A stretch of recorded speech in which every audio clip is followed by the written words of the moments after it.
Good morning, Rabotai. Welcome to Breakfast in the Class. Breakfast in the Class is sponsored by Sylvie and Abraham Galapo in loving memory of Sylvie's mother, Josette Sonigo, alea shalom, Lilui Nishmat, Ribka Bat Esther, Ruach Adonai Tenichena Began Eden. Breakfast in the Class is also sponsored by Stephen Rappaport, the king of breakfast, in honor of Rabbi Farhi's wife, Rebbetzin Chana, Rabbi Mizrahi's wife, Rebbetzin Frida, Hazan Shmuel's wife, Hazanit, I don't know what the correct term would be for the Hazan wife, but all around talented person, speech pathologist, wonderful children's educator, Kala teacher, Rachel Levy, and Haron's wife Sandy Sandra, who's such a big sadeket, the Gabait of the shul as well. Thank you to the king of breakfast for noticing and for recognizing and for showing honor to the women who are the actual reason, foundation, and bedrock for all that we do here in the community. Finally, the week of Cold Brew was sponsored by David E. Ash in honor of you and your substantial capacity to do good today and every day. My friends, our parasha begins this week with a couple words. Interesting words. Vayetze Yaakov, Vayelech Harana. And Yaakov left and he went to Haran. Now all the commentators point out that this seems to be an extra bit of wording that was unnecessary. Because if you told me Vayelech Harana, what would I automatically know? That he left the place that he was in before. So that's just how it works. If I tell you I went to New Jersey today, I don't have to say I left Manhattan and I went to New Jersey. By virtue of the fact that I went to New Jersey, I indeed left Manhattan. And it's almost as if the pasuk is drawing attention to the fact that Yaakov left this place and went to this place. Rashi on the spot gives us one explanation, one interpretation. And that explanation is, he says, that when a tzaddik leaves a place, when a righteous person leaves a place, Pana Ziva, Pana Hadara, Pana Kevoda, its glory, its honor, its light, its influence, it's all gone because it was dependent on the person that was there amongst them, that was there in their midst. So Vayetze Yaakov is coming to tell you that the fact that Yitzhak Avinu left his hometown, it was noticed and it was felt. Interesting thing, I think, that you pick up on this, a lot of times you find that there's a person who makes such an interesting impact on a place, and he's the only rabbi in that place. He ran the shul, he did the kosher, he did the mikveh, he set up the school, he did everything in that place was down to his accomplishments. When someone like that leaves, it makes an indelible impression because all those things are now without a rudder. We've lost our captain, so to speak, okay? How about, though, if there is another rabbi in the place? How about if there's a rabbi there who was a bigger rabbi? How about if there's a rabbi there who was a senior rabbi? One might think that the leaving of this junior rabbi, of this smaller rabbi, or of this less significant rabbi, is not going to make an impact because the main dude is still, in situ, in position. But what we're learning from over here is that even though Yitzchak was many years Yaakov's senior, and he was many more years developed as one of the avot, one of the forefathers of our nation, still when Yaakov left the makom, he left the place, it made an unbelievable impact that this person left. And I think sometimes younger leaders or volunteers in the community, they look at the pillars of the community, they look at the great people that set up the organizations, the great lay leaders, or younger rabbis or younger chazanim, they look at the people who came before them and they feel insignificant. They don't feel like they can make a difference. Says the pasuk, Vayetze Yaakov, that when a tzaddik leaves a place, it leaves a tremendous impact. Even if there are other people there who've done and will continue to do great work. My friends, but I'd like to suggest another idea. And the second idea is rooted in a teaching of the Brisker Rav. And he says as follows. He says, Vayetze Yaakov Vayelech Harana means that Yaakov didn't just go somewhere. He left somewhere. What does that mean? We find a mirror of this idea when the pasuk tells us about the traveling of the Jewish people.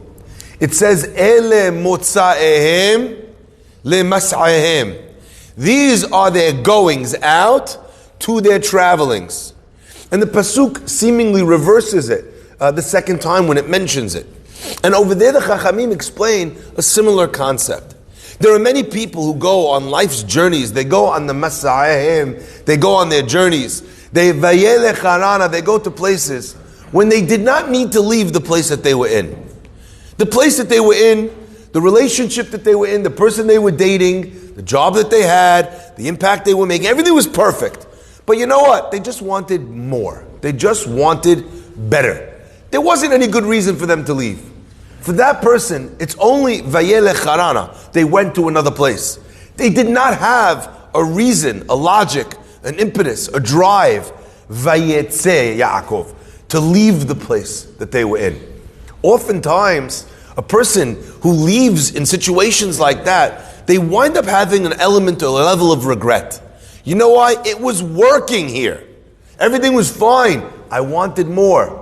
I took this extra risk. I went over here. I did this other thing. My eyes were big. The dollar signs were large. You know what? I moved. But you know what? At the end, you realize that that came with a very high price.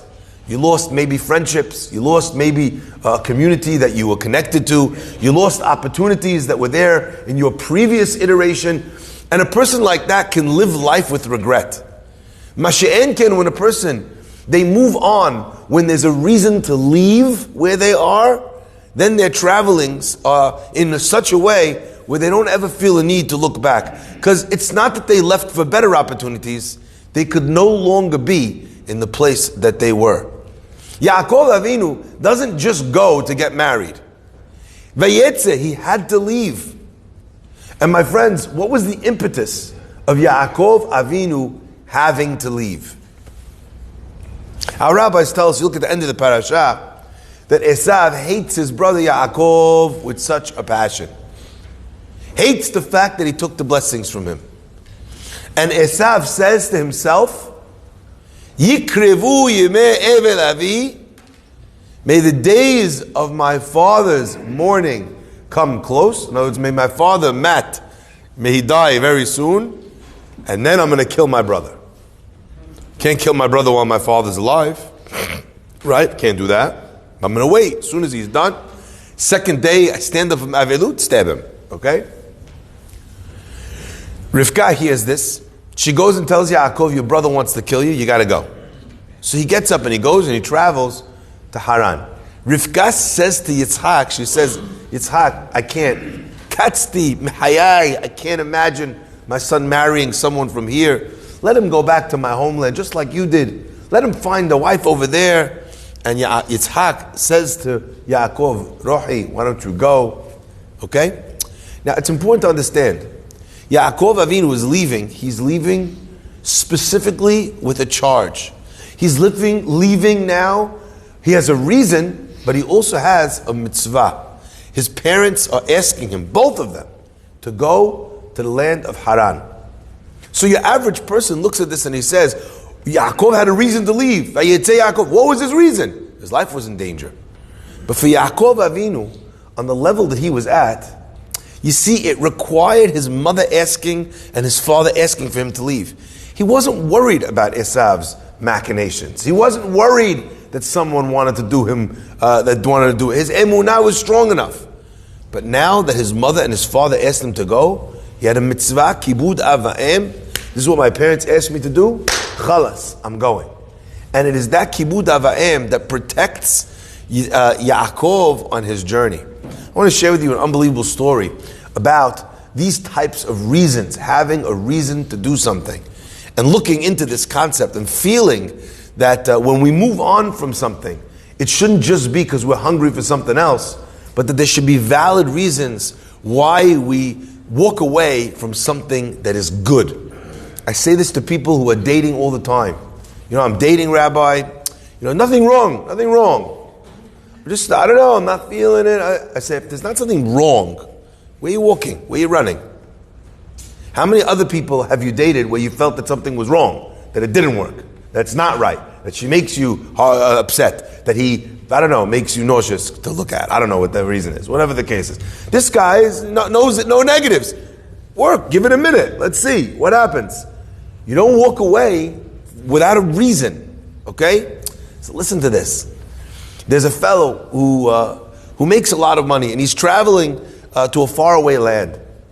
He comes to his father, and he's got his big briefcase, and what's in his briefcase? It's full of gold, jewelry, diamonds, of all the monies he's managed to amass over the years, and now he's taking it abroad to be able to sell in this place. And if he completes the sale, he'll never need to work again in his life.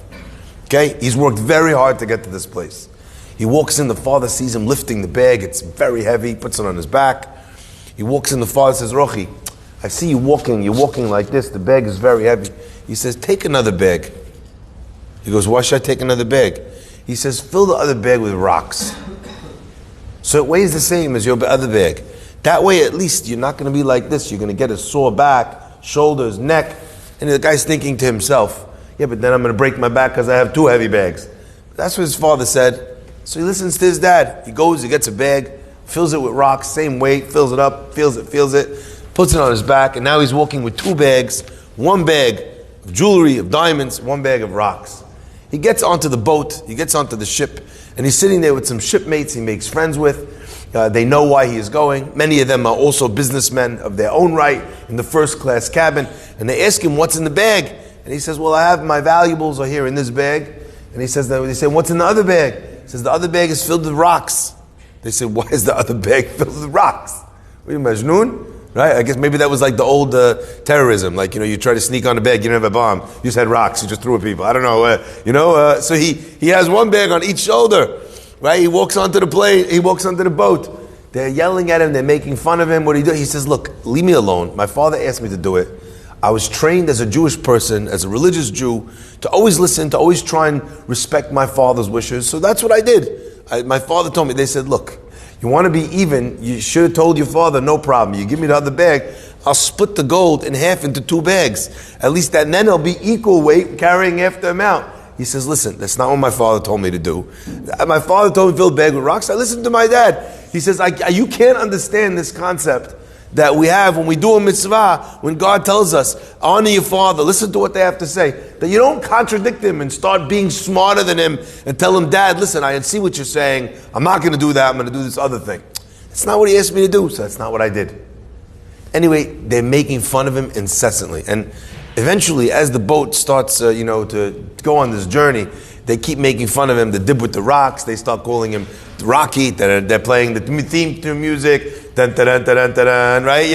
It's what's it called? They're mercilessly torturing him.